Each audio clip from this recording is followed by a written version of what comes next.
Hello, everyone, and welcome back to episode 188 of Salvaggio and Cratty. Still getting used to saying the name differently. Back for you again here Wednesday night, April 10th, 7:03 p.m. For Spotify listeners, we get one step closer, but potential steps ahead to finally get the latest episodes on there with this new system on the back end. So hang tight. Wanted to say that off the drop for anybody live or listening afterwards that wants to listen on Spotify. Whole lot of mumbo jumbo on the back end. It's largely out of our control, but we're figuring it out. We're working on it with the team at full press. So, like I said, back again, all four sports again, which is nice, and we're starting with the Red Sox. I'd say. Yeah, I'd say so because they are the team that is probably in the news the most Mm-hmm. recently. Some good, some bad. Obviously the Bruins and Celtics seasons are winding down, so it's kind of more of a just a filling out process as we head to the playoffs for them. And the Patriots have done a couple of things. It's more so speculation with a couple of things we're going to talk about with them. But definitely the Red Sox, especially with opening day yesterday, and them kind of looking like last year's team again. They're starting to fall into that horrible thing that we talked about this past, offseason and leading into the season. They're looking like the team that we thought they were going to be.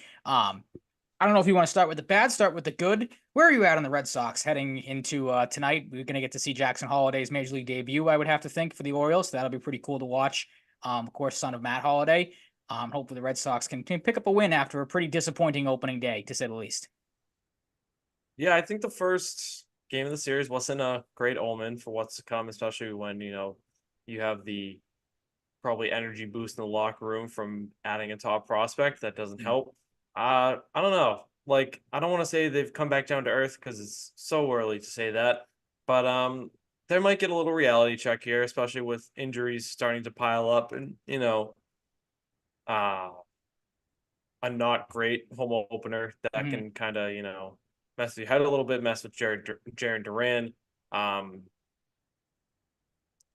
don't know. Things are kind of in disarray mentally and physically with the team now Mm-hmm. with all these injuries, an L in the home opener. You just got to hope that tonight it turns around. They come back stronger from a tough outing against Corbin Burns and crew, and hopefully bounce back because, um, as you know, there are bad things happening to the Sox. We did see Cedar Rafaela get extended, which, if he continues on the trajectory we hope he will be on, will be a steal, Mm-hmm. quite a steal. And not all has been bad so far. So I think you gotta kind of look at it with some perspective. I think it's gonna be easy for some fans to be like, "Oh, this is what we thought they were." Like, Mm-hmm. That was going to it's be it's my, early for yeah. that. I Yeah, was, I I was get going it to to an say that, extent, like, yeah. but to a larger extent, I don't Mm-hmm. because I need to see more. I think I said It's last fair. week, maybe I said it off air. I'm not gonna choose a firm stance probably on this team for another like 20, 30 You games. really can't with baseball. I mean, you look at what's going around the league right now. I mean, Pittsburgh's off to a phenomenal start. The Tigers, I think, are leading the division. May have only lost like 2 or 3 games all season. The Yankees, a team that we talked about them in the preview show. Like people have picked them to win the division. We saw some people pick them to finish like fourth or maybe even fifth. So they were kind of up in the air. They've been dominant to start the year. Not to say that the Yankees, were projected to be a bad team or like is in the same category as the I almost said the Steelers there, as the Pirates or the Tigers, but like you know what I mean. Like the first month and a half of the baseball season is a weird one. But to your point of like not jumping the gun, the one thing I did want to bring up, it's like because again we talked about that last week of okay you've beat up on Oakland and Seattle and the Angels, like not the best competition, not the worst. Let's see what it looks like against the real team. And again, yes, it is early, but it was very glaring, I think, in Mm-hmm. in yesterday's game. You face a team that won 100 games last year, is a lot of people's pick to go to the World Series and maybe even some cases win it this year in the Orioles. And like I said, it looked like last year's team again. And we'll get into the story stuff of why maybe that has kind of come up of why things are maybe turning like they had last year. But like you said, we're going to focus on the positives to start the show. The Rafaela contract, I do like it. I did find it kind of funny because of course you're always going to have this when you ink some of these younger guys. We saw it with the Bayo extension, a month or a couple weeks ago, whenever that officially came out. There are some people that are like, oh, well, what are you doing signing this guy to this long of an extension, giving him this much money when they haven't proven anything? And like to that, I say it's like, all right, so we're going to dump on the Red Sox when they don't sign guys, and when they do lock up this young talent and make an effort to do this, we're going to dump on him for giving out money to guys that you think are going to be, part of your future. So it seems like a lose-lose situation Yeah, to and some people. it's the thing too, like sure if he doesn't pan out, it's not great, like committing for 8 years, but like you're not like breaking the bank for him. No, absolutely not. Like I saw a lot of people compare this, and we've talked about it before. I think we said it when we talked about the Bayo extension. Like it's nice to see them kind of operating like the Braves of trying to lock up all this young talent and not pay a ton of money to do so. Like again, we don't know what Rafael is going to be. You hope he turns out to be, um, a top end guy for this team. Same thing with Bayo. But again, I'm going to lean more towards the side of I like that they are making an effort to lock some of these young guys up instead of getting to the final year or two in their contracts like they did with Betts, like they did with Devers, to sit there and go, okay, well, are they going to sign this? These guys, are you going to piss them off to the point where they don't want to resign? We have seen a report come out that they're kind of still far away with Casas. So, it's not too early. I'm not going to say it's too early to panic, but it's not, something to get overly worked up about right now. But maybe somewhere down the line, that's something that kind of comes up. That is kind of the interesting one. To see that he hasn't really been bypassed, but you know what I mean? Like some of these guys like Rafael and Bayo who, maybe haven't proven as much compared to Casas after what he did last year. Kind of interesting that those are the guys they lock up. But again, I'm happy about it. I'm not going to complain that they're, again, making an effort to try to lock up some of this young talent. And I'm glad Craig Breslow is being proactive instead of waiting on these guys, as we've maybe seen the Red Sox do in the past. Exactly, and right now with Cassius too, there's still a lot of time, and he's not playing the best overall. Mm-hmm. So like, He I don't strikes know. me as a slow starter type of guy because obviously we saw what last year did or what he did last year at the start of the year, and everyone I think obviously, it's just as wanted him in simple Worcester, as but I think it's just as simple as they don't want to like. That's a big one. Like they've clearly shown they're willing to take these lower money extensions into play with mhm, like Bayo and Rafaela, but like they definitely want to see a different sample size for a guy like Cassius who's been there before and is going to cost more money. So I guess it makes sense, absolutely. but if it snowballs and it keeps, we keep asking ourselves the same question from like June through July, August, then then we're potentially talking about a problem. But the good and the bad, Ryan. Mhm. Um, That was where one of would the you like to goods. start there? Oh, we already kind of covered one of the goods in the Hmm. Rafaela contract Or where you want extension. to keep it going? Yeah. We'll stay with the good because I mean, again, it is a short sample size, but there really has only been a couple of good things to talk about so far. Outside of what we talked about last week, the pitching has still been good. Um, even again yesterday was not great, but I don't know how much you put on the how much of that you put on the pitching when you make a couple of really boneheaded errors, and cost yourself outs and give up runs, stuff like that. The other kind of joke good thing, because I think this is, as I have talked to you about, that I think this should be it for this one player. Bobby Dahlbeck, we didn't have to watch him too long. He was optioned to Worcester before the opening day ceremonies yesterday. Like I said to my dad, when you're losing your roster spot to Romy Gonzalez, who again we talked about maybe for a whole 2 seconds when they signed him in the offseason of just a depth signing. I'll give the guy credit. He was doing good in Worcester. I think he was batting 321, had 3 homers, including a grand slam to start the year off with Worcester. But Bobby Dahlbeck, like at this point, I can't say it enough. We've talked about it so many times. Like you should know what he is at this point. Starts off the year 0 for 9, 6 strikeouts to start the season. Like unless half this team, and we're starting to see with injuries, so maybe it will happen, but unless like 90% of this team and the position players on it get hurt, do we need to see any more of Bobby Dahlbeck at this point? Like, you know what he is. The guy is going to come up here. You think he's going to, after maybe a hot stretch or streak in Worcester, you think he's going to provide something, and he doesn't. So I'm just done with Dahlbeck. I feel like you're probably in the same camp I am. Because we talked about it last week. Like he's only getting in there against lefties. If you can't hit those guys, then you Hmm. are literally no good to this team Yeah, there's no outside of purpose. maybe a defensive, replacement in the ninth inning or something like that. Yeah, he like I think he got this long of a leash because of his status as a top prospect for a while. A lot of Mhm. hype, good potential with that bat, especially with the power. Um, and it gets to a point where like you have so many opportunities and you struggle to not strike out. Like if He he puts wasn't together some of the if most he like wasn't this highly uncompetitive at regarded bats. if he wasn't this highly regarded prospect at times, he would have been gone last year. Like Mhm. the writing's on the wall. It's that simple. It sucks. I wish he worked out because he was an intriguing prospect one day, but it's not there. Mhm. And maybe it'll happen somewhere else. Maybe he'll be like Michael Chavis and kind of bounce around a little bit. Float Who around, knows? yeah, because that was another one that not that you had like a chance to trade Chavis or anything, or maybe you kind of did. Yeah, Um, here and there. Well, they did trade Chavis. What am I talking about? They did get Yeah, something but like back in a for him. bigger deal, I think Exactly. is what Yeah. you Like were getting Dahlbeck, at. you should have moved him a year or two ago or tried to capitalize on maybe any sort of trade value he might have had. But now I'd have to assume that trade value is as good as dead. Because, like I said, I think most Major League Baseball teams should know that this guy, like, it would have been something if he was at least hitting, like I said, against lefties. But the fact that you were only put out there against left-handed pitchers so far this season, unless I'm mistaken, I don't think he got in a game against any sort of right-handed pitching or anything.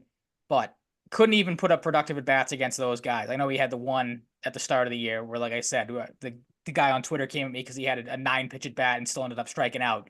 Um, That's so there's sick no though. yeah, exactly, yeah, it doesn't matter. Like at least to me, it doesn't. Yeah, like Dahlbeck, enough of him. Goodbye. See you later. I wish you the best if you go somewhere else. Again, you don't want to wish that the guy just sucks his entire career, but it's just aggravating you. Like you should know what he is at this point, and if you can move on from him, I'd move on. But again, I don't know what type of value he has at all, if any at all. So unless you had anything else, like I said, we kind of touched upon everything that was good last week. The pitching has still been good. Yeah. Tyler O'Neill is still just absolutely mashing the baseball. Like I told you the other day, his stat line kind of funny of 6 homers and 6 RBIs. You'd like a little bit more. Mike Trout's copying him, dude. Yeah, it's a 2-man race right now for the home runs and RBIs for the same amount. But yeah, anything else that's kind of stood out to you about this team before we jump into some of the negatives and what that could mean moving forward for this team?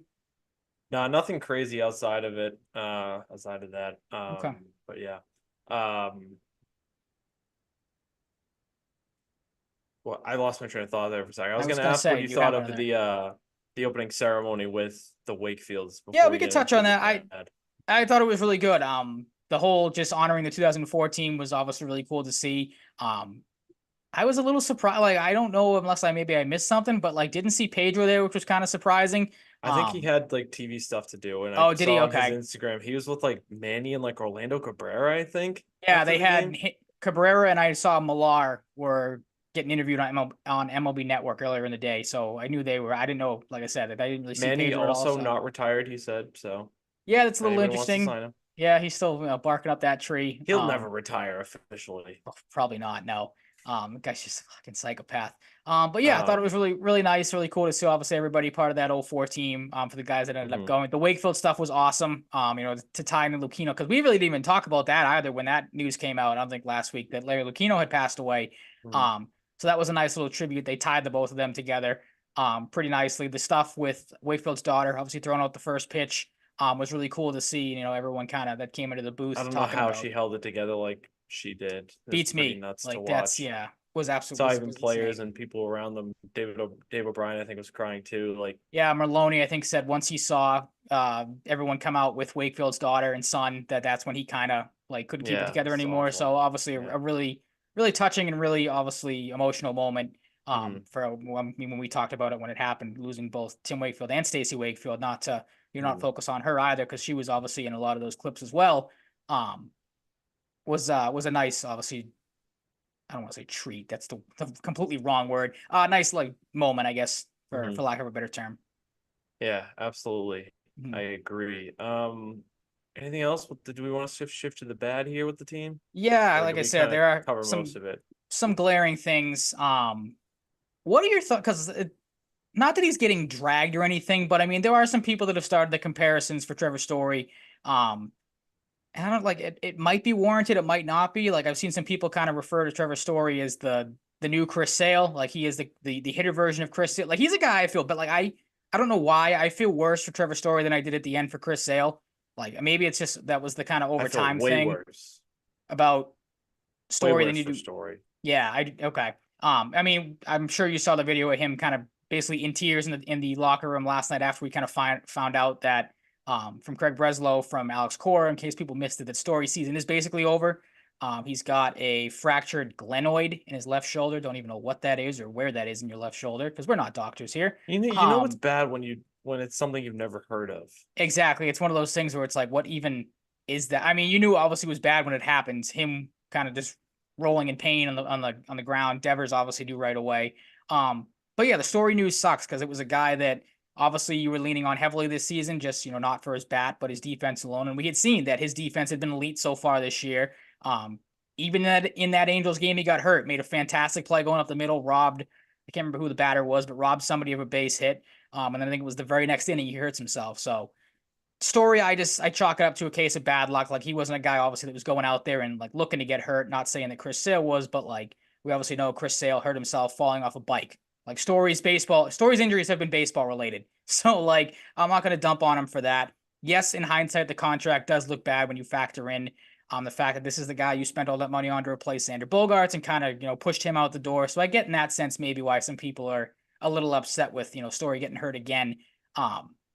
But I don't know, like I can't feel bad for I can't not feel bad for the guy because again he worked so hard to get back here. Obviously, this was the guy you were going to rely on pretty heavily, and you've seen right away the defensive impact of him not being there. Like I said, it looks like last year's team again, with maybe some guys a little out of position.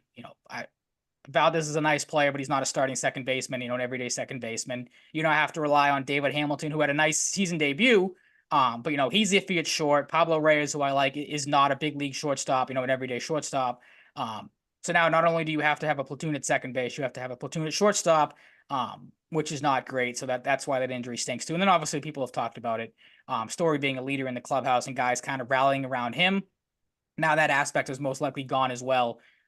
So the whole situation is just terrible. And like I said, the amount of people that were just crapping all over Story getting hurt again was kind of surprising because again, it's not like this is a guy that has done something to, factor in all this hate that people have kind of had from him that's coming up, which has been kind of crazy to me. I feel like you probably feel the same way. No, I do, and like I get the comparisons. Should have kept Bogarts, whatever. Like this is your alternative to Bogarts, but like it's out of his control, man. Like hopping on this guy so negatively for this, it's just so lame and so ill-informed, and like you got to think of the guy as a person. Mm-hmm.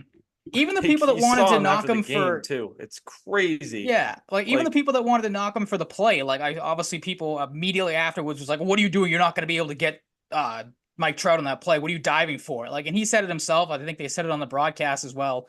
Whoever was doing the game, I think it was Euclid with O'Brien, where he basically said like your instincts take over in that spot. Like obviously you're not going to make a play on that ball, but just ranging that far out, the baseball player and you is going to sit there and go, I'm going to try to make a play. I'm going to go all out. And Story said that himself.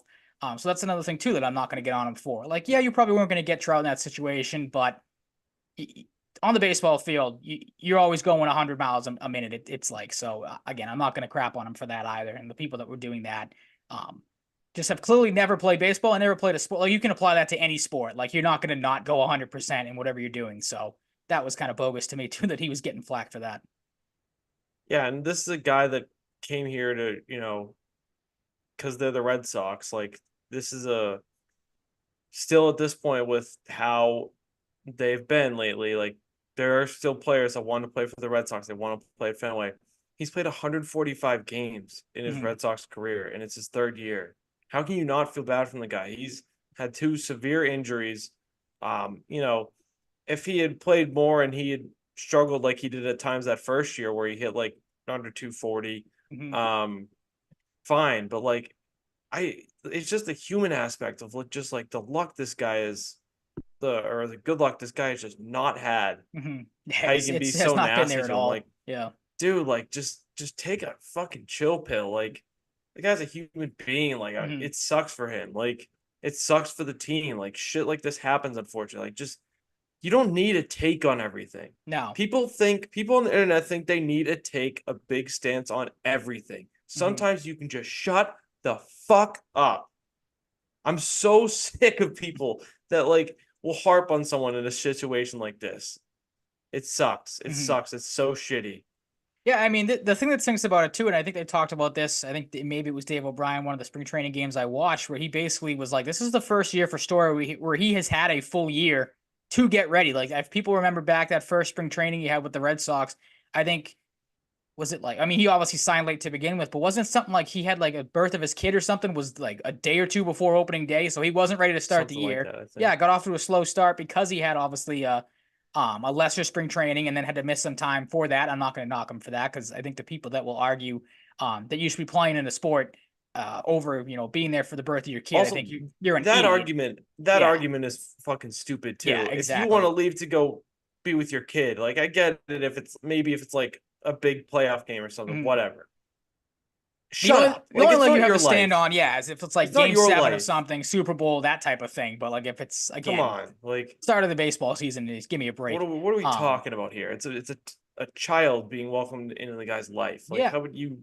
Again, you don't need to take on everything. How would you not shut everything. up? Yeah. Like, But yeah, I mean that's the thing that stinks about it too. We have breaking Celtics news here too, which is kind of crazy. I just saw pop up on my phone. I don't know if you got the alert as well. hmm? I wish we had a breaking like news sounder or something. Apparently, Drew Holiday has signed a 4-year, $135 million extension with the Celtics, which is very Is that surprising. I don't know how I feel about that. That's a lot of money when things are going to be tight down the line with Tatum, and we'll obviously have to get more into that and try to figure out semantics and everything when more of that comes out. But yeah, that kind of has not derailed things, but made some things interesting here. 34 million a year? Yeah, for Drew Holiday. And he's what, Oh, 33, 34, mid 30s? I mean, age has clearly not been a factor with someone like Al Horford, so maybe again that's not the worst possible thing, but that is something kind of interesting again when you have to start to factor in some of these guys maybe up for contracts in a year or two, like Tatum, who I think is up for a potentially supermax extension, if I remember correctly, at the end of this year. And then obviously you have Porzingis' contract extension starting up, so interesting to see how they make that work. But I don't hate it. yeah. I like Drew Holiday. He's been good here. He's been very good at times. So I'm not going to complain about the player and the skill set he brings. It's just kind of I don't know. I don't want It's to a say lot. muddy is the water. It is a lot. It's a pretty jarring number to see. But as we've seen before, basketball contracts can get kind of crazy at times. For the type of player that gets signed. And again, that's not to say Drew Holiday is a bad player or anything. Um, but an interesting number to say the least. Do we want to just use that as our way of segueing into Celtics next, I guess? Sure. There was one thing I did because there's been a big talking point in baseball over the last week or two. And I did want to get your thoughts on it. I wanted to share mine as well. Not gonna lie, there has been a problem in baseball this year with all the pitchers getting injured. I'm not gonna list off all the players here, but apparently, I think it's at J Hey Kid or Nugget Chef on Twitter. Listed out all the pitchers that are either been hurt this season or recovering from some sort of either major elbow or shoulder surgery or injury. It's an extensive list, as we know, and people who have followed baseball have known what has gone on and the injuries that have happened. And of course, people immediately after all these injuries have started to come out and started to pile up, have just decided to go after the pitch clock again and see that that is the main reason why all these players are getting hurt.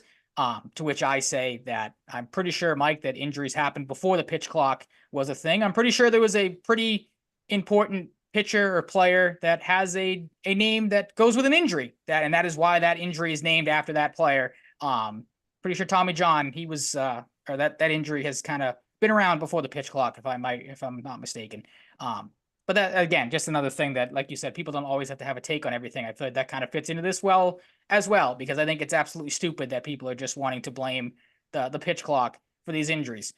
Justin Verlander had a great quote. While he was rehabbing from, funny enough, an injury of his own, he kind of went on to say that I think the game has changed a lot. It would be easiest to blame the pitch clock. In reality, everything has been a little bit of an influence. The biggest thing is the style of pitching has changed so much.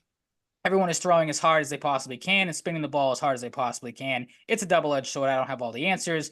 When the ball started to change back in 2016 and started flying out, it changed how I had to approach pitching. I wanted to swing and miss. I don't know how we rewind the clock and trickle down permeates all the way to Little League. I just hope that we don't wait too long. It's a pandemic and it's going to take years to work itself out. And with a comment earlier from Justin Verlander in that quote, I kind of sped through there.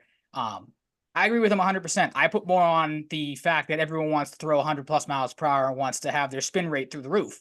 Like that to me, I think the wear and tear on guys' arms is what's leading to all these injuries. Yeah, the pitch clock probably has some effect to it of, guys are maybe a little bit more sped up than they would usually be. But I'm not putting it all on the pitch clock. I'm not putting it all, like some guys probably are, on, not being able to grip the baseball still and the spider tack stuff, if you want to get into that. So that's kind of my piece on it. Like, I think it does suck. Like, injuries are going to happen. It's not just one thing that's causing it. But that's where I would hang my hat. I would look more into, maybe coming off the spin rate a little bit, maybe coming off, trying to blow guys away with 100 plus and see if that cuts down on some injuries. Now, no one's going to do that because, like Justin Verlander just admitted to, he wants to, be able to get swing and miss stuff. I feel like a lot of pitchers are going to be in the same boat as he is. But again, like if you're blaming it solely on the pitch clock, I'm sorry, you're an idiot. Like there's nothing I could do for you there. And like you've said before, like you don't have to have a take on everything, even though we have given multiple takes so far on multiple things on this show. So where are you at with the injuries, the pitch clock thing? I don't know if you've even kind of paid any attention to this, or what's kind of your whole thought process as we wrap up the baseball stuff here. No, I think the jumping right to the pitch clock is just a lazy take. Hmm. I think it's definitely part of it, and there is correlation. But like anybody that's acting like it's the end all be all and this is why it's all happening and all, getting worse is that's just at least partially uninformed. I don't have all the answers. I'm not gonna act like I do, but like Hmm. be like, oh, it's a pitch clock. No, it's not. It's simply not. There's a variety of factors. That's really how I look at it. Hmm. But critical thought and you know, all that jazz that goes into an argument like this Hmm. doesn't really apply on Twitter for a lot of people. It So does not, no. Real quick too, because we did miss one other the Drew Holiday news really threw us off here. We did miss one other Red Sox thing that was announced the other day. Nick Pivetta was going on the 15-day injured list with a right elbow flexor strain, so he falls right into that category, as well as another pitcher that has been injured over the last couple of days and over the last year. Um, to me, like I don't want to say, definitively this is a worse injury or worse of an injury news than Trevor Story is, because obviously the Red Sox will rely pretty heavily on Story. But it's pretty close. Like Story, you can replace. Like you have guys in place to replace him. Like they obviously have Hamilton right now, as we just talked about. There's been some talk of maybe Rafaela gets a couple of starts at short, or you see him in the infield a little bit. They have different things they can do. Obviously, Gonzalez is here. Vaughn Grissom, when he comes back, not the best option at shortstop, but there's a chance he is going to play at short. He's going to rehab at that position. They don't have a whole lot in the pitching department. They didn't already. Obviously, when they lost Giolito, we talked about, maybe go out and get another arm, just to kind of, you know, steady the tide a little bit there, steady the waters, and try to, save yourself maybe with Giolito being out. They didn't do it. Now Giolito and Pivetta are out, and they still don't have a whole lot in the department of the pitching to replace Pivetta. So that's where I'm kind of at with him. Like that injury could potentially be worse than Stories in the long run. Just because like I think Pivetta was supposed to start tonight. Now you have to move Cutter Crawford up, which isn't a problem. But now you just don't really have a definitive option for Pivetta. And the thing that stinks too is he and Giolito, as we talked about in the offseason as well. Those are the guys you were looking at to eat the most innings in your rotation because you had so many other question marks going forward with, could guys last? Now that both of those guys are out, the rotation's back to, being, it was a question mark to begin with. And, it had been kind of, steadied a little bit with how good of a start they've gotten off to. But with Pivetta out too, that leaves a massive hole in the rotation that I don't know if they're going to be able to fill. I don't know if you feel the same way. I saw your reaction kind of thinking maybe that Pivetta's injury is worse than Stories. Where are you at on him moving forward?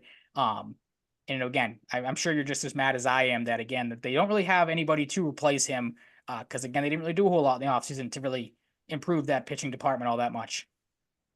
yeah, like they don't have a lot of like or really any like triple A guys they can call There's up and be no confident prospect in. no, that's what I mean. There's no But prospect that's ready to come up and take, like, you're going to get Cooper Criswell at some point, who's yeah, been but good. Like, I was maybe a little wrong on him, had a good spring training, has had a good start to the AAA season.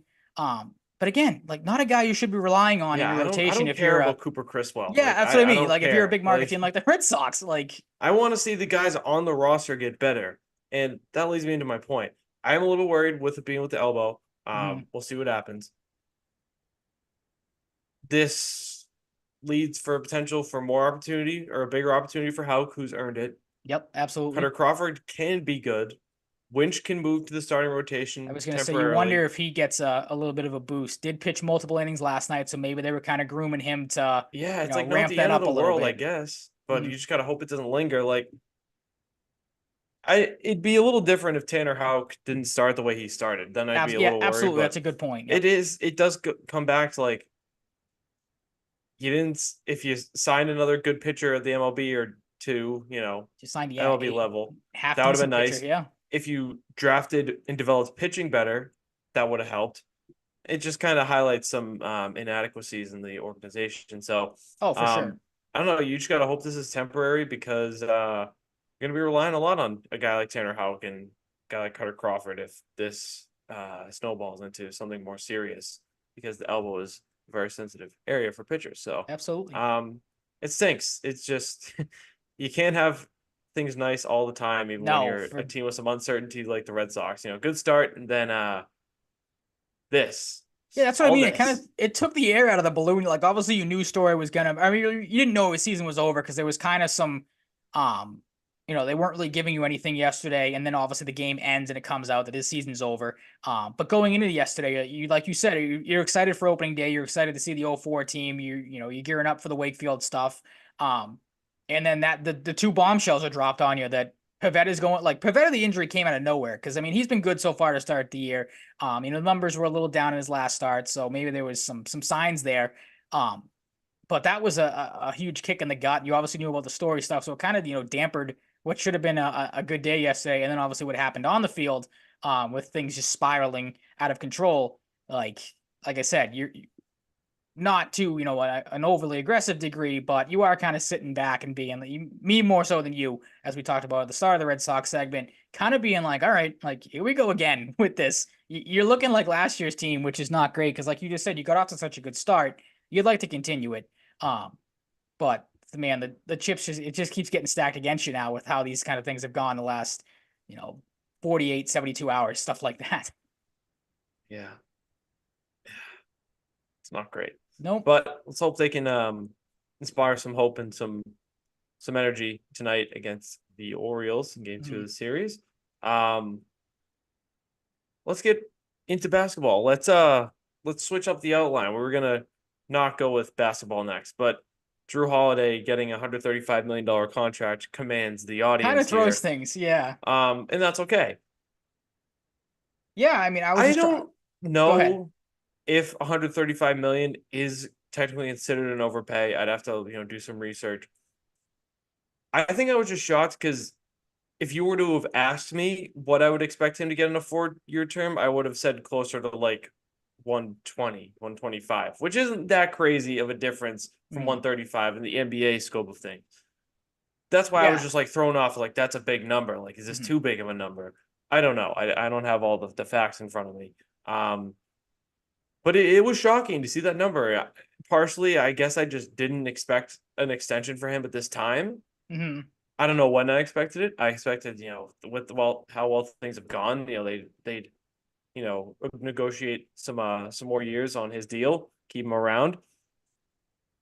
But wow, this did this come out of nowhere? Have there been reports of There this had potentially been happening there that I had didn't been see? Like kind what's of going on here? kind of rumblings, rumors. I remember seeing, I can't remember who had it either last week or a couple weeks ago. There was a report out there that the Celtics had been in talks with potentially or were looking to extend him.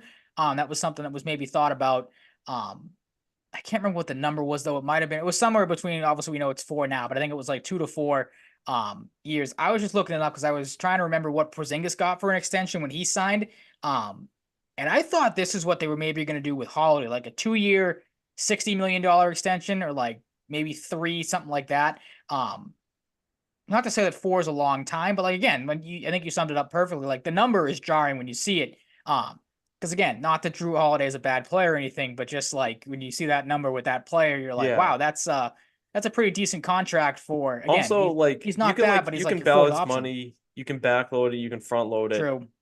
Woj also said he's declining his $37.3 million option for the season to sign the long-term deal. Okay, that That'll makes take him sense. through Yep. 27, 28.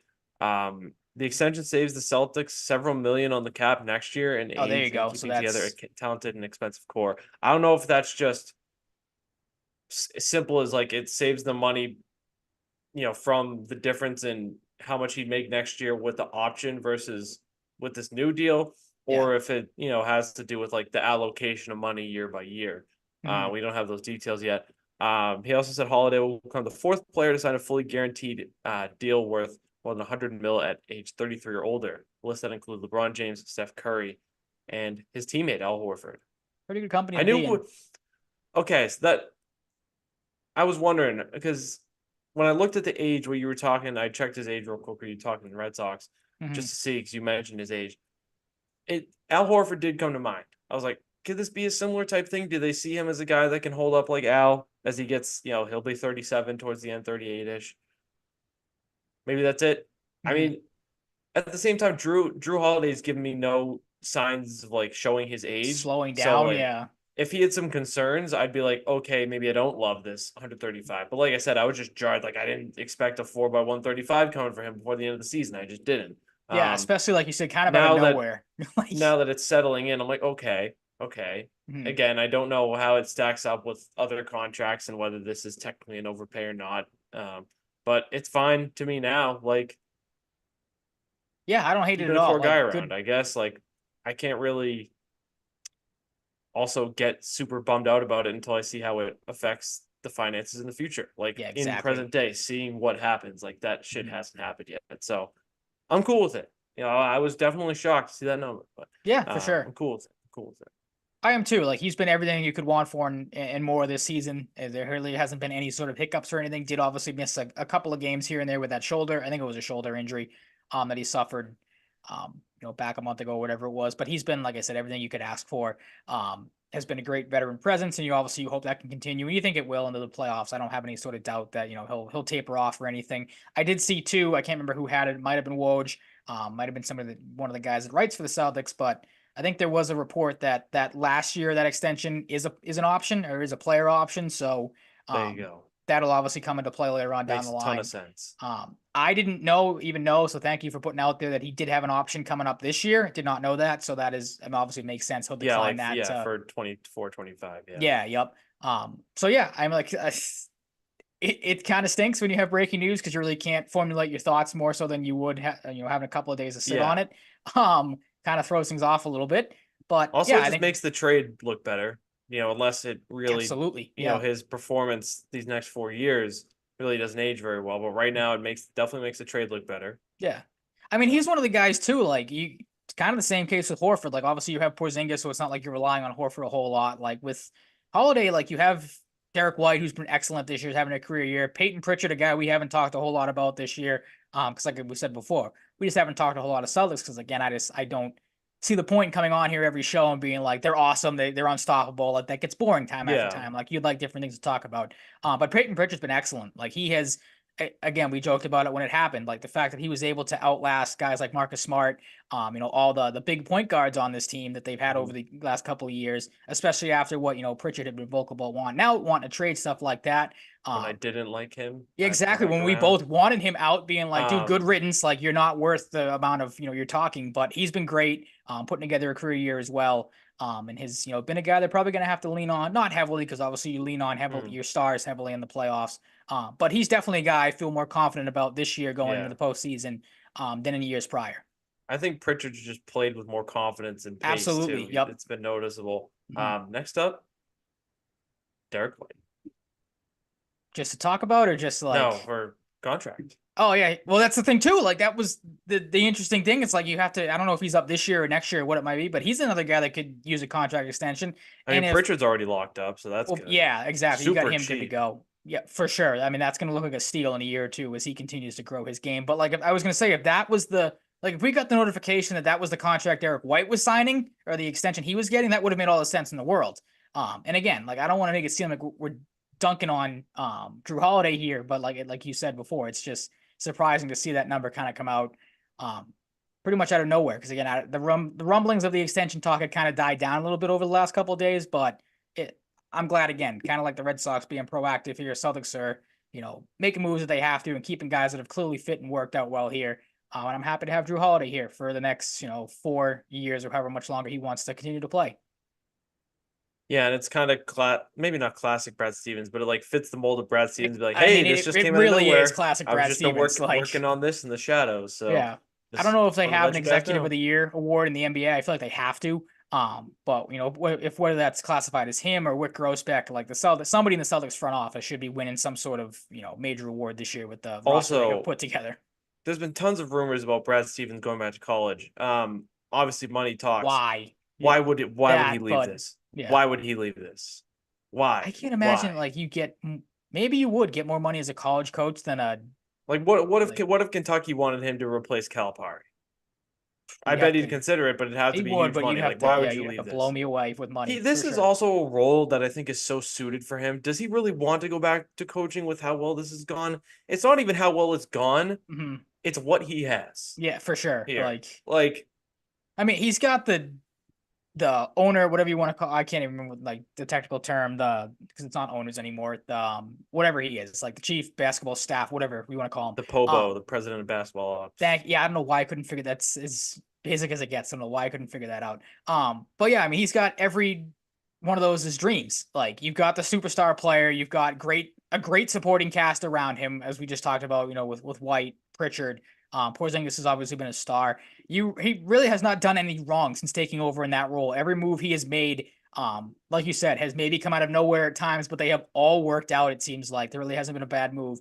Even finding the Cadas of the world, who they just signed to a contract the other night, so he's going to be on Yes, the Ryan, playoff thank you for the roster, reminder. which is cool to see. Yep, so Boy, he's good on for Maine him. right now, though, isn't he? He's been Is he jumping on back Maine? and forth. I think he was Yeah, with I them love for that. their championship run. I don't know if he ended up Also, it was winning there. funny. I sent you, I think, when Rob Williams was back for the Portland game, he like finally packed up his Just Boston moving out of apartment. his house, yeah, or Like, his dude, apartment, yeah, you're injured. You yeah. can go back to Boston and pack up or send You some would think, yeah, movers. send somebody I over don't there. Yeah, know. you would have thought he would send somebody, like if I don't he, know. It's especially if he just can't go back. But he's a funny guy, so it kind of fit the mold of like how he is as a guy. I was like, that's classic. for sure. But Um, yeah, I mean, that's been for the Milwaukee game, I will leave that to you, didn't and then watch it. like sizing up some playoff opponents because Mhm. the Bruins were on too, It was, yeah, it was a and like trifecta I was last kind of night in of and Red out, Sox, yeah, Bruins, and I was watching Celtics. with Matt, and he was like, "This sucks. I'm turning this off." Like, Fair. I did the same exact thing, so I'm not going to knock you so for not yeah, watching it. It was pretty brutal. It was another game, much like as we remember the second night of the back-to-back game where they got blown out and I think basically taken off of TNT that night because the game was so uncompetitive. Um, I'm not gonna say I don't know how I want to feel about this game because I really, at this point in the year, don't have really any feelings towards the rest of regular season. We've talked about it the couple times we have talked about the Celtics. That they pretty much at this point look like they are just in the mode of get to the postseason and then we'll just blow teams out night after night. The one thing I would have liked to have seen, like obviously they didn't have Porzingis, didn't have Horford, so it's not like you were going with a full staff last night. There's part of me that would have just liked to, even though that was the case, still come out, still play competitive, and maybe put the clamps on Milwaukee a little bit to kind of show them going into the playoffs that like, hey, we don't have two of our top guys, but we can still dominate you and beat you in your own building. And maybe knock the wind out of Milwaukee's sails a little bit here. But I don't know, watching that game, like it was frustrating at times, but then sitting back and thinking about it, like it was so clear. I feel like that the Celtics, not that they weren't trying, but this is a team you're probably going to see in the playoffs at some point. Like it wouldn't surprise me if this is your Eastern Conference Finals matchup. If the seeding is able to play out like it should. So to me, like the Celtics, I feel like at this point are kind of in the mode of like we're gonna go out there, but we're not going to show you everything we have type of thing. Like we're not going to give away any sort of big plays that we might have coming up for you or big coverages stuff like that. They have said for weeks they're working on stuff. They're working on different rotations, seeing how guys gel together. So again, the box score wasn't pretty. It wasn't a pretty game at times to watch. But I don't know. Like I really don't have any huge overly strong opinions on this. I just hope this isn't the game. That's the one takeaway I have. I hope this isn't the game where Milwaukee looks at it and goes, "Oh, we've kicked the crap out of them twice in our own building, so we can definitely play with this team." Like the Celtics are maybe obviously that could be still their downfall though. maybe. I mean, they said it on the broadcast a couple times last night that the Bucks have had major problems of late closing out games. So maybe they get a little too big for the bridges and Maybe this is come like in the playoffs. cartoon when they leave the piece of cheese under the suspended box, and the Yeah, and Celtics then just left them just cheese. The Bucks yeah, took it, and then yeah. Celtics will hoodwink them in the playoffs. Fitting with Yeah, I cheese think. in Milwaukee, so Hey, you good might be onto connection, something Ryan. there. Yeah, Good thank you. stuff. You're Big geographically big brain intelligent. moment. Yep, thank you. Um, yeah, I think you summed it up pretty good and took some angles I didn't really think about. So Mhm. I like it. It is kind of funny It too because is what it is. It's sometimes you just lose games late in the yeah. season. You're missing KP, you miss Al Horford. Mhm. They were out. I think one of them. I think KP's was just management, so it wasn't like anything serious. I Just think at this point they pretty keeping him much both fresh. are. Like any guy that's out Yeah, with an I injury, mean like I think the whole Horford never starting plays a lineup back to is back all yeah. year. Like he's gonna miss games that I don't know if this was on the second half of back to back. Like he It just was misses not. games Nope. right now once in a Yeah. while. He's old. Like Well, I think too the it's whole gonna it's starting gonna lineup is it's gonna look questionable great if for you're the next looking game. if he's awesome in the playoffs. So. Yeah, for sure. That's the thing too. They're resting guys at this point. Like nobody's going Playoff to play L. a ton of minutes for sure. Yeah, Oh he'll no! he'll Just have a game accidentally. too. You What ever happened? use the trackpad on your computer and it accidentally zooms in your screen? Yes, it's the worst. God damn Yep, it! I don't need the text this big. not It's fun. stressing me out. But it is the other thing too from this game. It was kind of funny because we were obviously talking, texting about the betting ramifications earlier in this game. And it was funny. I saw it before you texted me saying that like it was interesting that the Celtics are underdogs in this game, and you were confident on taking them as road dogs. And I kind of said to you like, I wonder if maybe the betting people are thinking like I was, and the Celtics really haven't had a stinker in a while. And we're kind of due for one here, and some people, maybe yourself included, fell into the trap of taking them. But it is what it is. Again, like I'm not going to get too high or too low about these last couple games of the year because the Celtics are literally playing for nothing. Like they can't move up, can't go anywhere. They've got everything locked up and have pretty much had everything locked up since really the start of the calendar year. Like that's how dominant they've been as we've known. But that does lead us into the other point I wanted to talk about with you and maybe get your thoughts on.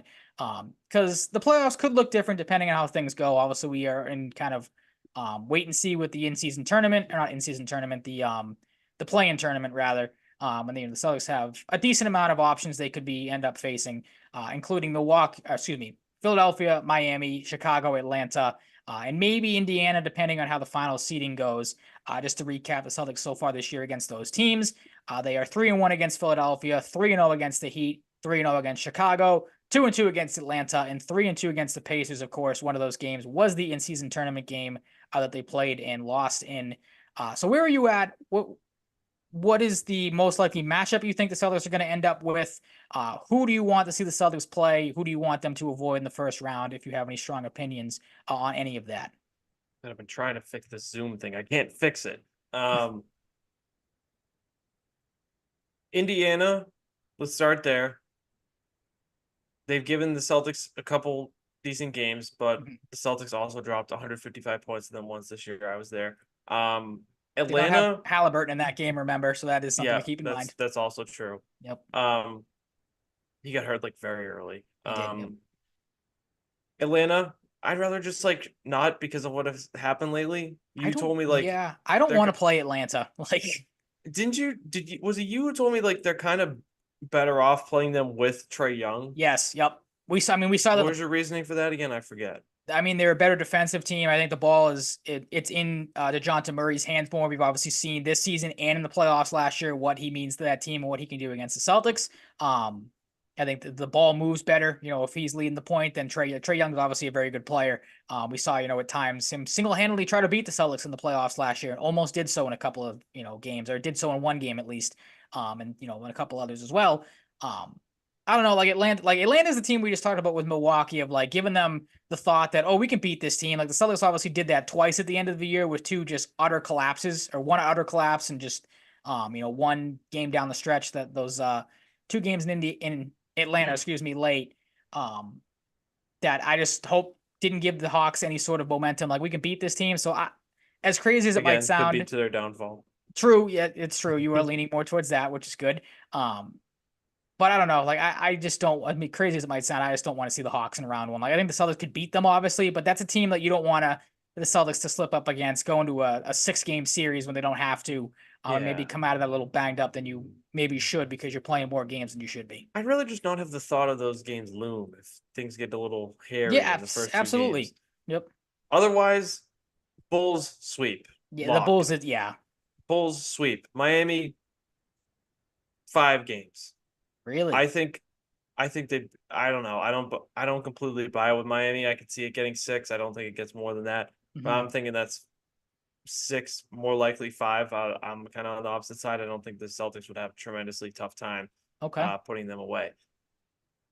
I am not scared of the Sixers at all. I haven't been all year. Mm-hmm. I really never am. I don't know how you can be at this point. I am not scared of that team at all. That Mm-hmm. series is over in 6 max, probably 4 or 5. I think 5. You get I could see them. I'm not even kidding. I could see them sweeping that team. Well, I mean, this is, if there ever was a year to get, I mean, like I'm with you. I always want Philadelphia because I think they're the Toronto, they're the Yankees of basketball. Like they're a team that will just implode in the playoffs.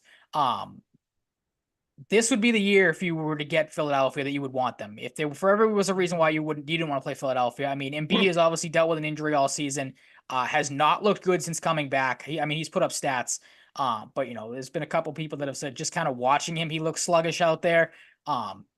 Can he hold up in a playoff series if that goes, prolonged 5, 6, 7 games? I don't know. Um, but like I'm with you. Philadelphia doesn't scare me. Miami kind of scares me for the same reason they always do. Like they are in the Celtics' heads. We've seen that numerous times. See this different team. It just doesn't worry me this year. I think they're good enough to overpower that in a way they haven't been. You would think again. There's just it. It sits in the back of my mind that just like for whatever reason the Heat can just sleepwalk through the regular season, and then when the postseason comes, they just find another gear. They have these Also, stiffs on their this bench that team's can step up. Like this team's good enough. They don't have those stiffs as well as maybe to the level of Vincent and Strus last year, but they find but stiffs is my point. Like they find yeah, guys. I would just hope the Celtics, sweeping the season series, don't get complacent early on against a team like that's the that. Like they problem know they too. can Yep. beat them. I think, like I said, their skills too overpowering. I think this year's going Fair. to be Yep. different. They're not going to be the pesky Heat, and the Celtics take care of them relatively quickly. Mhm. I can't shake it. I can't shake it. Fair. Kind It's a of felt that way it's for a few a weeks fair as way to I've look at it. started thinking about it a little more So as the what is the season's team wound then down. that because you obviously kind of gave a spiel on each team. What is the team that you kind of alluded to? Chicago is the one that you think would be the easiest. I'm right there with Oh you. my god. Um, you're pretty confident on all these teams though. If there's one, maybe you said it with Indiana that you'd like to avoid. Were they the team that you wanted to avoid going first round or Yeah, I think so. okay? Halliburton is annoyingly good, Yep. and he's Good in well big games rounded. too. Like he's a guy He's that well obviously rounded. He steps up shows his up in game. big Yep. games. He's got something to prove. He's got something to prove for himself and the city. This Yep. is a team not really acclimated to big success Mhm. lately. Um, that's a team that's going to play for something, and I think could be a pain in the ass Mhm. with There. Halliburton leading the charge. Yeah. They've got good young pieces around him now that they didn't quite have. Um, they're decently deep. Um, there's the Aaron Neesmith factor. He Yep. shows up against the Celtics, Thinking the kind of like same tongue in thing. cheek, but like Like he he does. does Yep. wake up for the Much as Celtics I can't games. stand it and can't stand him for They having just a unnecessary chip on his shoulder, as I've always said. Like they yeah, didn't do you wrong, but I can't shake the energy I have around the Pacers. Revenge factor, getting yeah, traded with absolutely. D Smith. That's a good team. That's a Mhm. team that's, trying to get into that next echelon. And if they were to take down the Celtics, they would get there. Absolutely. I mean, they And fall it in would the be a same. nightmare. It would be a nightmare with a team like this to lose in the first round to any team, but Absolutely. Yep. it'd be a nightmare. Yeah, I mean, it's not like you can justify it because again, I think we and pretty much everybody in the basketball world thinks the Celtics should basically run to a title at this point. There shouldn't be a team in the Eastern Conference that should be able to stick up. But like, if the Celtics are going to have problems, it's coming out of the West in the finals, because obviously the West has been more of a dogfight this year than the East has been. But if you lose to one of these teams in the first round, it's like, man, like I don't want to say it's Bruins level, but it's Bruins level. Like, let's be honest here. It Last is. year's Bruins team, like it wouldn't be to the same Now, degree because obviously the Bruins would obviously broke a ton of records last year. Not to dump yeah, on the Bruins and open up some old wounds here, but it is what it is. Like when you they dominate are the as much as Bruins. you have, yeah, They like are. yep, Like, now would the Pacers go to the finals like the Panthers did to the Stanley Cup probably not. finals? Like Probably not. it'd be crazy if But they did. Like it'd be a fun team to also it might watch, not even even though be if the they, Pacers, but yeah, they are the Bruins. They definitely are mm, right now. Of course, like you said, with the records, it's a little different. Obviously different sports, but yep, yeah, that's where I'm at right now. mm. Don't love the idea of playing the Pacers, but I do think the Celtics would beat them. I have worries about peskiness with some I'm teams. right there with you. I'm not Yep, worried about them losing to anyone in the first round. no. Like really not. You always have that little bit no matter what the team is, but it's very small this year in Mhm. the first round for me. Yeah, I'm Very, right there very with you, small. and I'm glad you kind of shared the same point that I wanted to of like I'm more worried about like I said with Atlanta and Indiana falls into that same category as well with I think just a more well-rounded roster like you said. Um they have shown that they can beat the Celtics, they can play with the Celtics and step up when they need to. So that scares me more than a team that is star-studded like Philadelphia. Or maybe again, like even the history with Miami, like a scrappy team in the first, and Miami falls into that, the scrappiness, because that's what they obviously pride themselves on. It is funny that we're just kind of giving Chicago literally no time of day here because No, again they're still like a no, they joke of a shouldn't have team. it. Like, Like and that's a series the the Celtics thing should win in 3, let alone 4. Like if they the end up thing with playing Philly Chicago. too is the Celtics know how to do it in the playoffs, and the Yep. team changes, and people wonder, oh, is this going to put them over the top, or are they Mhm. going to have this matchup, whatever it may be, and it never does. Well, that's the It thing. won't again. You kind of want to go into the playoffs. Like if you get Philadelphia, you got to think this. It's a little bit in the back of minds of maybe Philadelphia coaches, players. It's like, ah, we gonna get Boston again. Like we know how this story ends. Like, and now we're going into it Yeah, with I would be pissed if I a was a less Philly than fan in 100% that Joel scenario. Embiid. Like so now we're even more undermanned than we've been in years I'm past. telling you, Ryan, Um, just watch. Just watch. If they bow out early, they will. Joel Embiid you have had this for traded. a while, so yep, I will give credit where credit's due 100%. You called this He back in early exit, he's gone. start of the season, maybe is when you had that He's prediction. gone. Yep, Yeah. he gone. Yep. Calling it. Do we have anything else on basketball? No, no, unless there has anything, I really haven't been looking to see if any sort of other news or anything kind of came out about the numbers on Drew Holiday, anything else like that.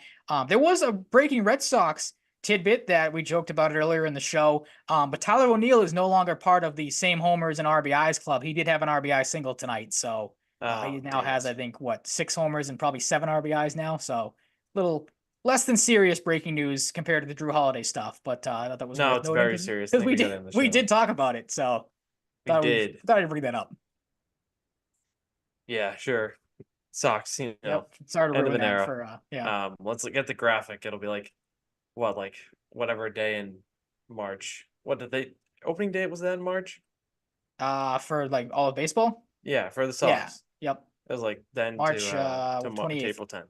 March Yep. 28th to April 10th. The Yep. little summer graphic. Yep. Let's shift to Bruins. Okay. Big Another team test that's again. winding down their season. Yeah, a couple grueling weeks, opponents wise. They handled things fairly well this week. We started in Carolina, 4-1 win. Carolina got their revenge on the other side, going to Boston. But Swayman, very sharp. It hasn't been the best stretch for him for the most part since the All-Star break, but this is a really sharp vintage Swayman performance.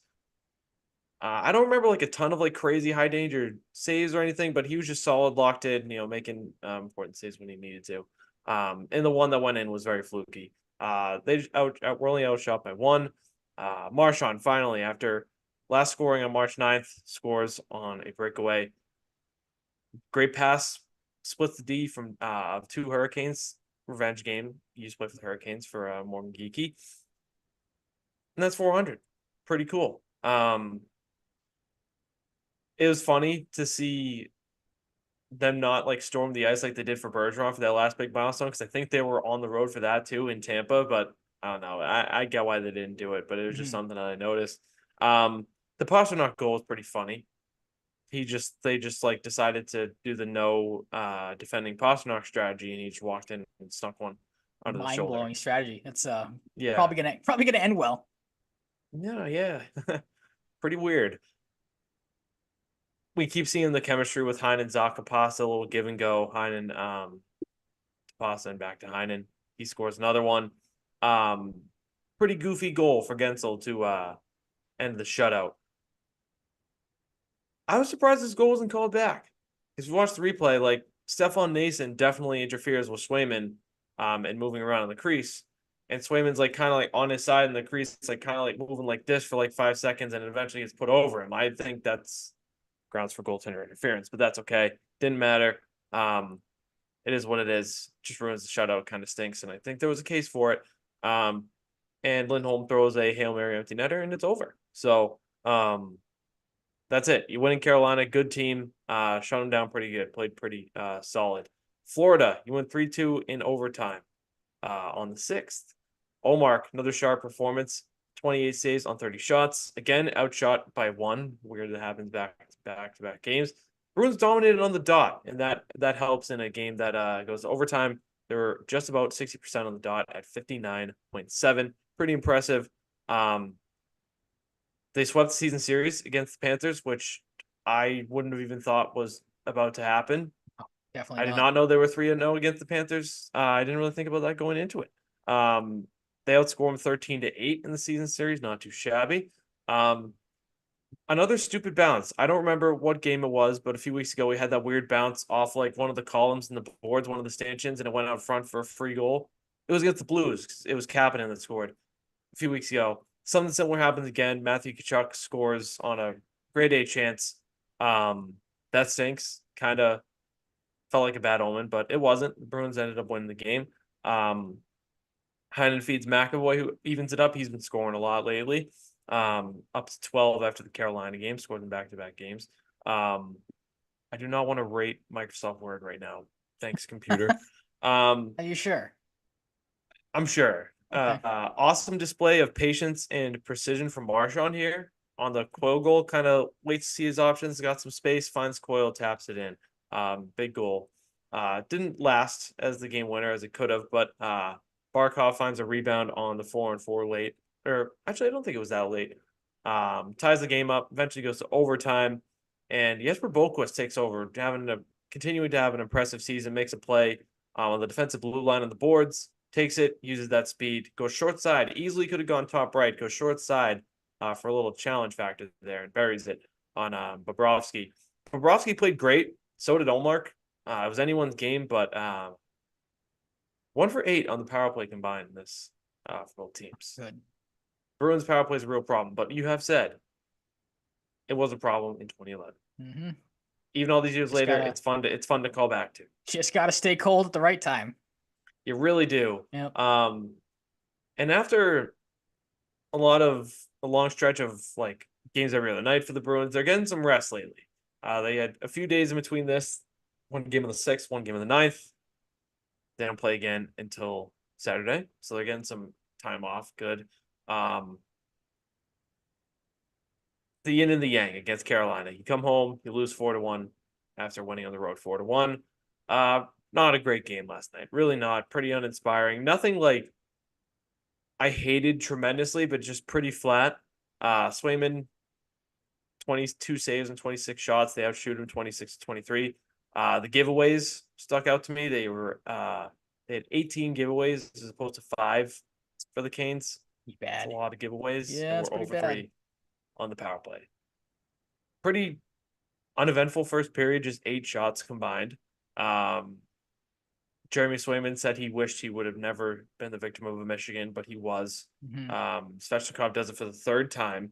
I don't know if you saw Sarah Sivian said she has been in attendance for every single Svechnikov Michigan. That's insane. This is pretty funny. To Pretty be fair, crazy luck. she did cover the Canes for a little bit. That's true. Yep. But yeah, not great when you get Michigan done. That stinks. Didn't like McAvoy's effort on the Teravainen goal. Think he could have done a lot more to stifle Svechnikov around the net.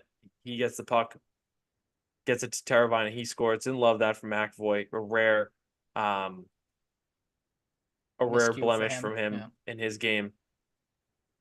Lauko, God, this guy just the offense is not there this year, but it accidentally was here.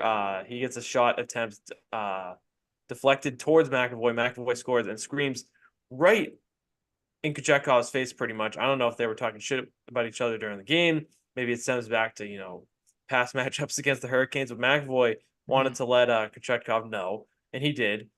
But it didn't lead to anything crazy for the Bruins. I forgot to mention earlier in the game, Neckash had a goal that was called back. It was just so slightly on the goal line. Good review there. Gensel squeaks one through. Tough look for Zacha. Tries to send it out of there and just banks it off of Swayman's ass, and it goes in. So essentially, Zacha scored. I get the effort though. The Jarvis goal was the one that took the air out of the tires. Bruins have a power play late. I don't know if this was a set play, but Jarvis just finds himself all alone after the faceoff win by Jordan Staal. Goes in, doesn't score in the first attempt, but gets a rebound and wraps it, and then you're like, okay, now it's over. Yeah. That was the one out of everything in that game that kind of lopsided loss, but it was a dry effort. Yeah. Like capped off obviously by that last goal. Like that was the one. Even like obviously, I'm not saying that the Bruins broadcast team are homers 99% of the time, but like even Brickley was like basically, what the fuck are you doing on that play? Like that was the most piss poor effort.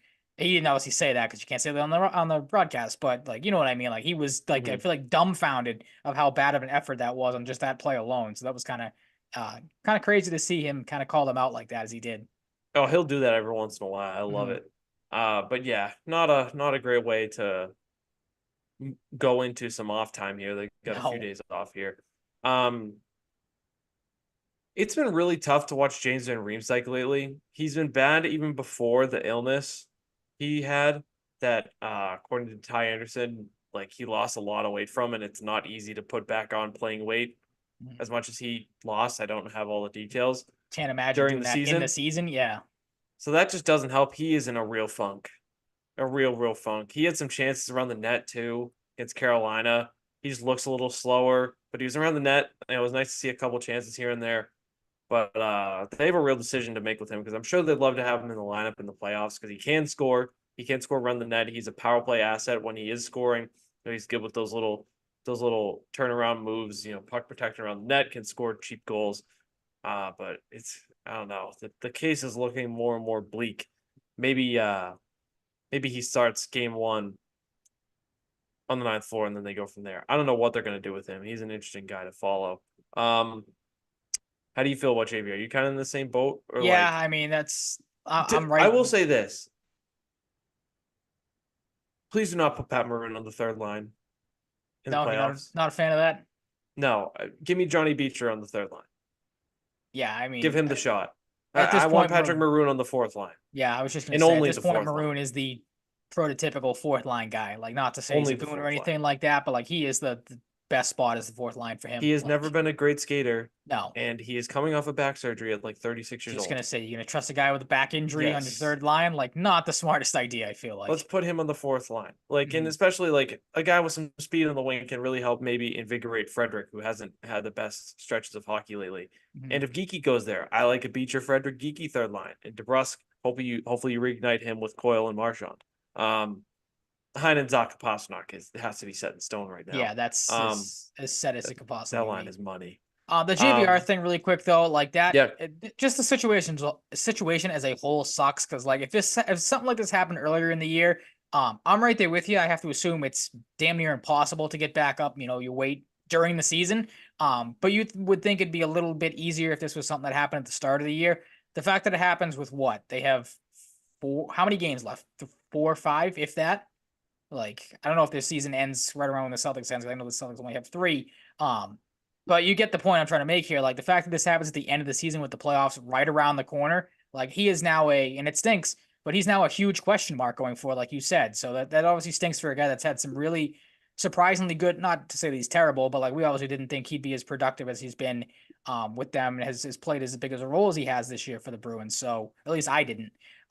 So yeah, it it's been a stinks tale to of two seasons yeah, it stinks for the him. position he's in moving forward, but it's one of those things where it's like if there's a guy that's more suited to go, and you can maybe trust a little bit more than him right now. Like I don't know how you can maybe justify putting him in the lineup, game one of the Yeah, playoffs if he's really struggling like he's been. especially if Justin Brazeau can be back because like Justin Yes, Brazeau has to be in your absolutely. lineup. Yep. He does. Um, like I'm looking at his game log. Like JVR does not have a point since March 2nd in that blowout loss to the Islanders, where they And that's scored not one to say goal. like the guy is not out there obviously trying, but like it's one of those things where it's like he is just in such a bad position right now that Yeah, it kind of and looks before like you look like it's like, all right, did he even play like last this is night? bad. Like, yeah. This is really bad. But outside of that one assist game, he went from February 19th to February 29th without a point. And the game he had his big one against LA, he had 3 points. Mhm. So he has one point since February 19th. And Oh he's missed some God. games. You wonder if they're just A kind of tale of not, two seasons, like that. yeah, That's crazy. Like legit. it feels like ever since the All-Star break, it's just been off. You wonder if Montgomery at this point is just kind of letting him ride it out to say, all right, let's see if you can find something in the last Yeah. couple of games. And if you can't, then like we're gonna have to sit you in the playoffs. Like there's no other Yeah. way around it. It sucks, man, It because he was does. It so really does. good. Yep. He was so good, so solid. Um, you got Pittsburgh on Saturday. Um, Sidney Crosby is willing that team to the playoffs. So is Alex Nedeljkovic. Malkin's had some good games. I would honestly just like to see them because of Crosby. The way he's kind of like in FU mode is like, I'm sick of this shit. Like we missed the playoffs once last year. I don't want to do that again. Um, that game against Tampa last week, I think it was like Friday or Saturday. One of the best hockey games I've watched all year. It was awesome. Um, Nedeljkovic, since Tristan Jarry got hurt early against the Avalanche on March 24th, is 6-0-3 with a 907 save percentage and a 255 goals against. not mind-blowing numbers. Mhm. But when you're playing 9 games in a row for a team that's trying to make the playoffs as Yeah. the de facto backup, that's pretty sick. Absolutely. And this is not like a scrub goalie. He's shown some promise before, but wildly impressive stretch by the Penguins and by Alex Nedeljkovic. Stings for Kyle Dubas too. They lose one in overtime the other night. Kyle Dubas, of course, um, used to run the show, GM of the Maple Leafs. That is with the Penguins, loses to the Maple Leafs in a game that could be a crushing blow to their playoff hopes in overtime. But they did get a point, so that'll help. But they got to really win. I think they have to win out pretty much. Something along the lines of that. Speaking of that, the other team, the opposite in a way. The Flyers were once a like 87% chance to make the playoffs. Now they're at 4%. They lost like 8-3 to the Canadians the other night. Some poor efforts. Well, the clip of Bobby Brink went pretty viral. Just piss poor effort. Tortorella was pissed. His press conference has been fascinating this year. He really is. He really does think of issues with the team in a very deep way that I've gained a lot of respect back for him on. He is a fascinating dude, and he's an especially fascinating fit for a team like Philly. But it looks like it's slipping away there. It really does. It's not great. Mhm. Washington get a little tour of the middle of the Metro here at the end of the season. Another team really trying to fight with a team like Pittsburgh for playoff position. They've been not as hot lately. Ovi's still scoring. Dylan Strome leads them on the score sheet, much like Crosby did for the Metro rival Penguins. He got 65 points in 78 games. Crosby actually, I think, for the third time, he hit 40 goals in the season. Feels low for him, but he's a playmaker. He's not always scoring 40 goals. Big game. Like these are huge games for both of these teams, but not so much for the Ottawa Senators. Funny to see the whole blow up on Nico Hischier for dumbly putting a puck in the empty net like 2 full seconds after the game ended. But it's funny to see Brady Tkachuk, of course, the captain, he's going to do this, but he freaks out off the whole really great thing where he got hammered for taking a slap shot into the net. That was funny to see. Not exactly a direct parallel, but I get where you're coming from. bad season for the Senators. 7th in the Atlantic, 72 points. Tim Stützle has 70 points in 75 games to lead them. What were you saying? No, I was just saying I see the parallel you're trying to make. Yeah, exactly, but Yep. not quite direct. Let's catch up on some other notes here before we get to football. Couple signings around the league. I like to do the little college free agent tracker here. Nick Lardis, good young prospect, signs with the Blackhawks already at 18. They must like him a lot. Colin Graff, the number one guy in the college market, goes where the opportunity is. You know what I said last week, Ryan, with the Bruins Pittsburgh in the mix? I'd go Pittsburgh for the opportunity. He went to the biggest extreme for opportunity and decided to sign with the San Jose Sharks. I would say that gives you a decent amount of opportunity. That's for sure. He likes the Northeast, but he said, I'll go to the West Coast for that opportunity. And maybe he'll be playing with Will Smith someday, who got snubbed. Will Smith, dumb to get snubbed from the Hobie hat trick, led the nation in points as a freshman, higher points per game averages under 19 player than Jack Eichel. Preposterous that he's not in the Hobie hat trick over Jackson Blake. They just didn't want to put 2 BC guys and a BU guy in the top 3. I don't see any Midwest bias problems when guys from North Dakota and Denver and Minnesota are all in there. Preach. Get on your soapbox. Stupid. Best player in the country, not in the top 3. Stupid. As a freshman, stupid. But they always fuck something up now. All the rants we've had, and it would never think that it would be. I mean, you're a big hockey guy, so it's not taking it away too much. But like college hockey, out of all the things to get you heated on. So dumb. But it'll be worth it if they win the national championship if they get there on Saturday. Dylan Wendt from Western Michigan, I believe, goes to New Jersey. Sam Lipkin, who I like a lot from Quinnipiac, 7th round pick. Cool story. Signs with Arizona, who drafted him. Gleb Trikazov, Carolina. Speaking of Jackson Blake, he signed too. Didn't deserve to be in the Hobie hat trick. Scumbag. His fault, not the Hobie hat trick. I don't know. I'm lashing out. I'm pissed. I'm just joking around here. Gleb Trikazov, for anyone who remembers, draft fan last year, really rose up the draft boards. Already signs an entry-level deal. Bradley Nadeau, also, after an awesome freshman year, undersized guy kind of leaves Maine to sign with the Hurricanes, who don't have an AHL team. They clearly must have plans for these guys though. If they're signing them all, Bradley Nadeau and Gleb Trikozov signed, two really good prospects for them. Oscar Eklund, big time overseas guy. A lot of hype around him, I guess. He signs with Philly. Arbor Jack guy, for anybody who likes that big psycho on the Canadians. His brother has signed with the Canadians. His brother named Florian. That's funny. Maybe he'll be a beast like his brother, but he's a forward. And Jackson Blake, who's wrongly in the Hobie hat trick of Will Smith, signs with the Carolina Hurricanes. So very dumb. Very, very dumb. Best You player didn't in the know that country, enough. not in the Hobie hat trick. Yeah. Didn't want the East Coast bias. I guarantee part of it is they didn't want two BC guys and a BU guy. Doesn't It's surprise so me. stupid. It should be the best players. It doesn't matter the region. It has to be part of the region. The reason for this region bullshit. Best player in the country is always in the Hobie hat trick. That's how it always should be. And he's not. What the fuck? As a freshman. Maybe that's why. Maybe Absolute they gave him some nonsense. freshman bias too. Absolute nonsense. You know, you never see it when it's the Midwest teams. Fuck me. The Arizona Coyotes might be bound for Salt Lake City, Ryan. As we know, it's been well documented that the Arizona Coyotes have been quite a shit show in the last couple of years. Putting it lightly. They have drafts of the schedule in the works for them to be the Arizona Coyotes or to be the Salt Lake City Unknowns. They're not just going to take a page out of the athletics books and just call themselves the Coyotes, not have any sort of city. No, Okay. All right. no, the Coyotes might come back. They're throwing out 27, 28 for them to come back. So a few years now down the road, around when Drew Holiday's contract could expire. Good time. You had opportunities, Arizona, and some of it's out of your control. Some of it's in the state's control. I think there were certain things the state didn't want to help them with or were hesitant to. Whole lot of shit's going on with that team. It just had to happen at a certain point. You know, you can't keep doing this rat race with them if you're the NHL. It's not good for business. It's not good for the people who make decisions mentally. It must be stressful as hell. Yep. This just had to happen. Salt Lake City was inevitable. It's become more and more inevitable as the season gone along. It looks like they will move there. There's still steps that need to be made to get over the finish line. It's not official, but it certainly looks that way, that it's going to happen.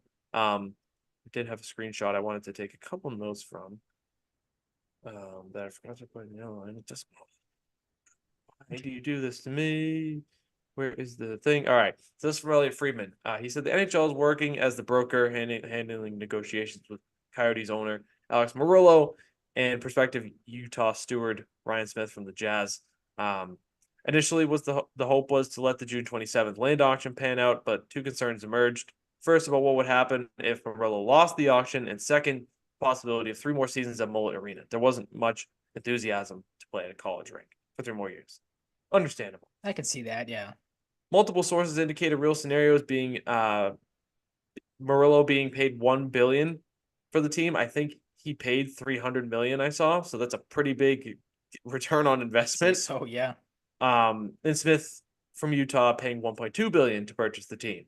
But the real key is what the NHL promised Murillo to avoid this ending up in court, because that's a nightmare for both sides. Mm-hmm. Any party involved, really. Could be more than 2 sides.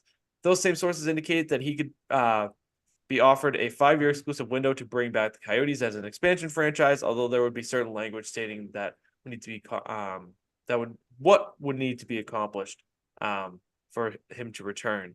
The league definitely desires a return to the market if it leaves, which is good. You know, Austin Matthews has done a lot for hockey in Arizona. I forget who the top prospect is that's coming out of there already drafted. There's another big young player that I'm drawing a blank on. It's from Arizona as well. Carter Gauthier, actually from BC, might be from Arizona. Could be wrong. There's a lot that needs to happen, but it's gaining momentum. You also run into, what do Coyotes fans do? Do they start rooting for Salt Lake City? Is it temporary and then they just go back to the Coyotes with all these new players as an expansion team? That's a conundrum. That's a pain in the ass, yeah. Like, you want to root for the guys that are with your team, but they're going to be in Salt Lake, and you're not going to get them all back if the team comes back. So what do? It's not like a Thrashers Jets thing. It's not like the Thrashers were going to come back. The Thrashers could come back someday, but It hasn't happened since I think the Jets moved in like 2013. Been a long time now. That stinks if you're a Coyotes fan. I really do feel like Mhm. it's not their fault. Like it really isn't. Like hockey is growing in the desert. You had this cool story of Shane Doan, who's helped grow that team so much. His son breaking in, scoring a couple goals early in his career. If they can stay, maybe there's some optimism. They can make hockey sustainable in the desert. It's just not. It sucks. Mhm. It kind of felt like the writing was on the wall when that report came out like a week ago that long-term extensions weren't really like a thing with certain players because of this uncertainty. We now know pretty much. That Yep. sucks. It does, yeah. It's a cool market. It's a different market for hockey. You don't see a lot of very super hot climates. We have Vegas now, but like That's you have a Vegas, little yeah. you have some It's yeah. hockey in Texas. You don't have hockey in Arizona anymore, probably. Now you just recently got Vegas. It's a different climate. Obviously you can find hockey fans anywhere. Apparently there's a big contingent of them in Utah too. So, and it gives Utah fans something else to watch besides the Jazz. Jazz, yeah. So, Yep. there you have that. It sucks. I really do hate it. But it had to happen. Too many issues, too much chaos. It just wouldn't have made sense to go through this for another year for the Yeah, NHL. I was gonna say that's my takeaway is you really couldn't play the waiting game much longer. Like it was They not that it gave was them getting plenty old, of but chances too. absolutely, yeah, absolutely. Yeah, it stinks, but quite a conundrum for fans too. Where does your allegiance lie? I feel for you guys. If there are any Arizona people out there, that sucks. I can't even imagine how I'd feel if that Mhm. happened to the Bruins or any Boston teams. Yeah, yeah, That's a it's a horrible good scenario. point. I can't imagine like a market lose or That being would a fan of a market that suck. loses a sports, especially like a Especially team for like you could. Arizona, Yeah. like their sports teams aren't known for this crazy success. Like the Mhm. Diamondbacks got to the World Series last year. Maybe that was the start of something. It's taken the Coyotes a Yeah. while, but Yep. it sucks. It really does. And the Suns, the Suns are always, on the outside looking in. They always Yeah. have a The good Suns, I feel team. like are always in the case of like should be Yeah. better than they are. Like. The Cardinals, they had their time back in the day. Like Yep. Larry Fitz's prime. Um, Sucks. I feel for him. Yep. Just one more note before we switch to some football topics. Just for anybody who didn't know, because I didn't know until I saw this tweet. With the Devils officially eliminated from the playoffs of the 2024 second round pick from the Devils to the Sharks could have been upgraded under certain conditions to a first, but it won't be because they missed the playoffs. So the Sharks, unfortunately for their sake, do not get the Devils' first round pick, which would have been a good one, right in the middle of the pack, around there, I believe. It'll be a 2024 second as well. So just a little note there. That wraps it up for hockey, and we have a few football notes. And one, we haven't talked about like any concerns or anything about getting this done really too much. But Kyle Duggar has earned himself the well-deserved extension. I saw some people that don't like the money. Of Why? course. It's nothing. If it's Mhm. $2 million difference you're worried about or something, I won't hear it. Go fly a Get the kite. get the guy signed. You got to keep homegrown talent, especially a guy like him. Mhm. You've done Yeah. it in the offseason. You Yep. did it again. Keep the homegrown guys. And you kept one in Onwenu that you probably shouldn't have. Absolutely. I mean, that was a discount and a half. We talked about that when it happened. Like Mm-hmm. my big It's thing from good. this, I'm pumped. yeah, I'm with you. I'm glad you because I kind of shared the same thought process or thought that you did. Is like you have, of course, when something like this comes out, you immediately see all the people that are like, "Oh, you overpaid. Like this is a ridiculous contract for this guy. He's not that good." I feel like Again, people who say overpayments too kind of just like see the number that they you're just looking like at I like, said, like we were talking about with Holiday. I saw the number and I was like, this yeah, kind of you're like, feels like an "Whoa, wait a minute." overpay. Yeah, They see the number and it's different than what they expect. Like, this is an overpay. yeah. Or they just have a different estimation on numbers Well, I than we saw do some or things other bringing up people do. like Pro Football Focus. I think had him at around 13 million if he were to hit free agency, and it Who ended up being cares? 14. And that exactly like you're really gonna pinch pennies that much if you like care that much about a No, you couple can't. extra million. Like Like you can't do that. in any And sure, sport, you you could have know. signed a guy like Justin Simmons to Mhm. replace him, but like you're gonna have him on Still. the transition tag, so you're not technically replacing him. Mhm. Um, It also, it's fine. as you just kind of touched about, it sets the precedence that like, okay, we're all in on bringing back our homegrown guys and our young talent because like we talked about it when it happened, the transition tag. Like, what does that mean for Duggart? Is that something that pisses him off? Is that something that he's going to be fine with for a year and then you can circle back on an extension? Are maybe other players going to be like, all right, well, like you're transition tagging this guy? That's kind of shitty. Like, I wonder now if he's gonna, the first chance he gets to dip. And the fact that they were able to double back and get an extension done, Mm. I'm fine with it. I don't care And about the money. Like this is we've the talked about perfect it year to before. do it too with the money. You have Absolutely. so much still left. Yep. So much Yeah, exactly. And like that you could still use to incorporate a guy like T. Higgins or yeah, Brandon do Ayuk. something in the receiver market, please, because I'm starting to Because get a we little know worried. Jaden Daniels is talking about linking up with old buddies here, Ooh, um, yeah. with Antonio Pierce and Brandon Ayuk in Las Vegas. Malik Neighbors apparently seems to know that that's going to happen. He was talking to Jaden He's Daniels on IG Live. okay. He's got his Antonio But Brown hey, nobody might have thought of scoops. this. You know, it was an old buddy of Brandon Ayuk's, Ryan, on the Who? Patriots, Kendrick Bourne. Oh, that's right. That's Could right. Malik Neighbors be talking about Kendrick Bourne? I don't know. Have the Patriots been talking to the 49ers under the radar here? Wouldn't hate that.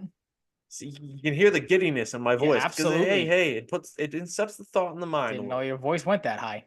Yeah, I don't Yeah. know. Sometimes it No, my does. other point too, the thing I wanted to finish, and we've talked about this numerous times when it's, whether it's baseball, it's more so baseball when we have this type of conversation. But you have to pay for the player. Like you have to, especially if you're in the Patriots boat, whether that's you're bringing somebody back that was already on your team, you're bringing somebody in that's, you're trying to help improve your team. You're at the point now where you're going to have to overpay a little bit for guys to get them to wanna, and maybe Duggar's a different case because he's been here, he's obviously grown up here, had his whole career here. Um, you know, maybe this is something I'm sure people won't consider it a hometown discount because you got more people complaining that it's an overpay. But you get what I mean. Like any talent you have, you're gonna have to throw a couple extra bucks at. Because I can't imagine the Patriots are the flashiest of teams to play for right now or want to be part of right now. Unless you're really into again like the culture change, and the coaching change and stuff like that. So I don't see a problem with it. Does Duggar, have his moments where he has lapses? Sure, but like you're not going to find especially a safety that's going to be nails 99.9% of the time. So I'm fine with it. Good locker room guy from the looks of it. And again, it like you said, just kind of sets that or continues that tone of wanting to keep these young talented guys around here and build your culture around that, which I'm perfectly fine with. Exactly. He's a good football player. You pay good football players. You Absolutely. can't nitpick things. Yep. And I will say, I'd be a little more worried about that with Belichick running the show. I didn't really worry about For it too sure. much Yep. here. It's not a shot at Bill. It is what he it was a is. stickler in negotiations. That is a well-known thing. Absolutely. We have some interesting potential fits for the Patriots to look into here, Ryan, and one that I would love at 34 is one national championship, two-time national champion. Did they win? I'm drawing a blank at how many times the Bulldogs won. For some reason, I should know that, but I'm drawing a blank. Sometimes it happens here, people. Okay. Lad McConkey, funniest name of the draft, perhaps. Maybe. He is very good. He is extremely technically sound. His routes are one of his hallmarks. He runs very efficient and clean routes. He's fast and he has great hands. Sign Sign me me up for up. Lad McConkey. Hey, wow, look at that. He Pretty plays good. hard. He is a hard nosed receiver, and he runs good routes. Mhm. I like that. Good speed, great player. Lines up right around 34. I like it. I'll take it. Jaheim Bell in FSU is a guy I don't know a lot about. I've heard the name a little bit, but he's a tight end. I've kind of put it out there like I want them to draft and develop a tight end. So the fact that they're putting a priority on a guy like Jaheim Bell is fine with me. That's all I really have there. Mhm. The guy that's the most interesting and a guy I'm not as high on as most is Troy Franklin from Oregon. There has been the comparison to Tyquan Thornton with him. There has Don't been the like that. comparison to Chris Olave as well. Like that. I don't know if I see quite as much as Lance Zierlein does. Adam Kaplan said yesterday at Kaplan NFL that they are expected to have Troy Franklin on a pre-draft visit. Franklin is 6'2", 176 pounds. Taylor Kyles said in terms of the Taekwondo stuff, is more slippery, better off the line, crafty, and more deliberate with routes Which than Tyquan Thornton, Thornton and isn't. Yeah, okay. also tilts coverage. So does that mean he puts coverage on heels? I don't know exactly what that means, but We really haven't seen Tyquan Thornton do that either. Like no. that was the So mold of him coming out of the draft, and he's a game. What's not a field stretcher? What the hell is the technical term they use for it? Or or he stretches the field. Yeah, I guess I just said it wrong. Um, Yeah. and he So has not done that. So I watched a good amount of Oregon games this year. I like Troy Franklin, but he made big plays. Like there's no doubt he can make plays, but something was there when I wasn't like, damn, I need to have this guy on the Patriots. That's as mhm, simple as it is. okay, Am I gonna be upset if they draft him? Absolutely not. Um, I'm just not as I think there are some people out there that are pretty high on him. I'm just not as high as some people are. He's second team AP All American, first team All Pac-12, tied for third in the FBS with a single season school record of 14 receiving touchdowns. Um, ranked sixth with season's single season school record, 1,383 receiving yards, 17.1 per catch on 81 receptions. Started all 14 games last year and set the Oregon record for 25 career receiving touchdowns. Good player. I just, it's as simple as I'm not as high as there are him other on him as options that others. you'd prefer, type of thing, right? But I like the vein they're in. They're putting an emphasis on receivers as we get closer here and Mhm. potential draft and develop tight end. I don't know how NFL ready Jaheim Bell is. I'm not going to act like I do. Okay. It's good He's stuff. he's I would be happy described with as either of a these guys at tweener by 34. Evan Lazar, whatever that means. So I feel like that's kind of falls into the work in progress type of thing. But again, 8.1 yards after catch is pretty impressive. yeah, I'll take that. Especially again, your tight end depth is not the greatest right now. So if you want to take, I don't know if you consider taking a flyer on this type of player, but you want to draft a tight end in the middle rounds, and this ends up being this Bell kid. I'm not going to hate that. Yeah, I It do is like what you go ahead. it's a middle round tight end. Yeah. Unless there's big concerns, I'm gonna hear him out. It's like the perfect scenario. You have Hunter Henry for 3 years, good veteran leader to mentor him a little bit. You have Austin Hooper for a year to plug a hole and give you some Mhm. depth. Yeah, Um, absolutely. then if a guy like Bell develops, you're in business. You got a good young guy to throw the ball to, and maybe do some blocking. But yeah, I really like McConkey. I don't know how you can't. Like he Mhm. should be any team's dream. He's He such a fits the hard mold nosed very, yeah. receiver. Yep. That's Super something they need technical, too. super I mean, technically like sound. we've seen these last couple of years, like Devontae Parker, like I wouldn't consider him like a tough, I would consider more of a diva wide receiver. Juju, same thing. Like he's not a tough, you know, tough nosed wide receiver. So I take this guy that's gonna get, a little dirty here and there and, maybe fight for some extra yards, stuff like that. Instead of, Hmm. some of these wide receivers they've been bringing in of late. Yeah. I might be wrong, but I think they might have had Blake Fisher in for a top 30 visit as well. He's an offensive tackle from Notre Dame. He played right tackle opposite Joe Alt, who obviously is the number one tackle in the class.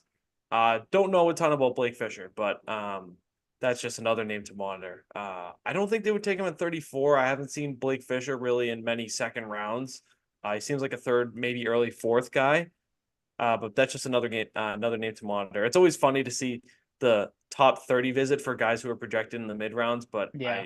I don't really know how specific that term is. It's How do just, you, yeah, you want you qualify want a you top want an 30? extra look at certain guys. I think that's what it comes down to, but I don't Pretty know all the much. minutia. Mhm. But yeah, emphasis on receivers as we get closer. I do still think there's an opportunity to trade for T. Higgins or Brandon Ayuk, Yep. but we'll see what happens because hey, I know a lot of people want to tackle, and I do at 34 as well. But if you can get a guy that is better right away than anybody you can probably get at 34, you should heavily explore it Mhm. because it's not going to get you in the playoffs probably this year. But like T. Higgins is a guy you can extend long term. So is Brandon Absolutely. Ayuk. Number Yeah, one guy, either one of them. I'm in the It is same what it vein, is. especially if your plan at that spot is to take a receiver. Or like if And you're especially scouting for the receivers for that people spot, like that know where they're at now but want to get back to the playoffs, that accelerates your chances, my friend. yep. So, but I do have the thing in the back of my mind where I really want a guy you can develop ideally as your left tackle of the future at 34. Or Mhm. if you have to trade up It's a into fair the way to late look at first it for round, sure. there's a guy that I love if he makes it late in the first round that I hope they trade up for. And here he is, Ryan. It's the big man from Oklahoma, Tyler Guyton. Remember that name. 6'8". I think he's about 325. Um, he's awesome. And I think that's a guy, if he drops the later um, first round, I think teams are really going to want to trade up for. So watch out for Okay. Tyler Guyton for the Patriots. I believe they visited with him once or twice as well. Um, really like him. He's ginormous and he's very good. Um, Good to know. so yeah, that's about it. for the show, unless you have anything else to add. No, there was, because we did talk about the excellence and the brilliance of Brad Stevens earlier. There was a funny tweet I did see, just kind of scrolling through, if there was anything else about Holiday's contract or anything like that, from Celtics Unite. And again, just to show how smart of a man Brad Stevens is, he has turned Kemba Walker, Moses Brown, Josh Richardson, Aaron Nesmith, Marcus Smart, and Robert Williams into Al Horford, Kristaps Porzingis, Derek White, Drew Holiday, 4 first-round picks and 4 second-round picks. Absolutely genius. I also saw another tweet that said, kind of for the people that think that Boston is not a place that people want to play, Brad Stevens was able to get Kristaps Porzingis and Drew Holiday in here, and both of them to take pay cuts to stay with the Celtics, basically. As you said earlier, foregoing that final year of his extension, what was it, $37.5 million or whatever it was you said, to sign this new contract. So Yeah, just some more praise for Brad Stevens at the end of the show, with the excellence and the brilliance that he has kind of constructed this roster with over the years. Yes, the man is a front office god, and we He must is. appreciate him. Which is crazy too, 'Cause because I wanted to he's say this and I unreal. completely forgot. Like, was obviously a good head coach. Like, that's not a knock on him that he stunk as a head coach or anything, but the fact that he was able to move from that to go to a front office position and be better, arguably, at the front office position than on the court, like, that is saying something and then some. Also, he's a nerd, He is, so he's yep, kind but of fit for this. he's a good I nerd mean, though. by Like, kinda, I he's mean certainly fit for this. yeah, he's The not kind like of nerd the you want. yeah, absolutely. He's not the baseball nerd that'll kill Yeah, you with advanced stats, but Brad Stevens is yeah. one of the good nerds. We'll take him every day. Not the type of nerd that Homer Simpson would yell at. A good nerd. Yep. That's about it Yep. for episode 188. Due to dumb rules in the back end, we will be uploading the show in a different format. It should still be normal, but we will have to upload it as an MP3 instead of an M4A in order to be eligible to get on Spotify through this new back end. Eligible, yeah. So fucking Gotta jump stupid. through fucking hoops. So, Spotify people, that's the reason why we figured it out now. You know, like I said, a lot of it is, on the full press side higher up. So we're just kind of doing what I get asked to take care of that stuff. And now that's the update we had. We have to, do this to get Spotify going. We have to have an MP3 or two in the system in order to be eligible. Doesn't make any fucking sense. No. I don't get it. Complicates It's everything. a problem for Apple Podcasts. Come on, Spotify. Let's get it together. We have people who want to listen there, including me. I listen to all my podcasts on Spotify or YouTube. Like, come on. A lot of people. It's a big app. Big brand. Anywho, thank you so much for listening. We'll be back next week. Hopefully I will be super thrilled to hear of a national championship for the Boston College Eagles, but they have to be Michigan on Thursday first. But you can follow us on Twitter at Mike_Cratty, at Ryan_Salvaggio, and the show at Salvaggio and Cratty Pod. I did promise on the TikTok I'd do some draft stuff. That will come as we get closer. It will, I promise. I'll do some fun stuff there. So keep an eye out there. Follow us on TikTok. Just throw the name of the podcast into the search bar. Like I said, we'll be back next week. Stay safe, stay healthy, be nice to people, all that good stuff. Enjoy the Masters this weekend. May all of your bets hit as well if you're a bettor, and we'll talk to you next week. Peace out.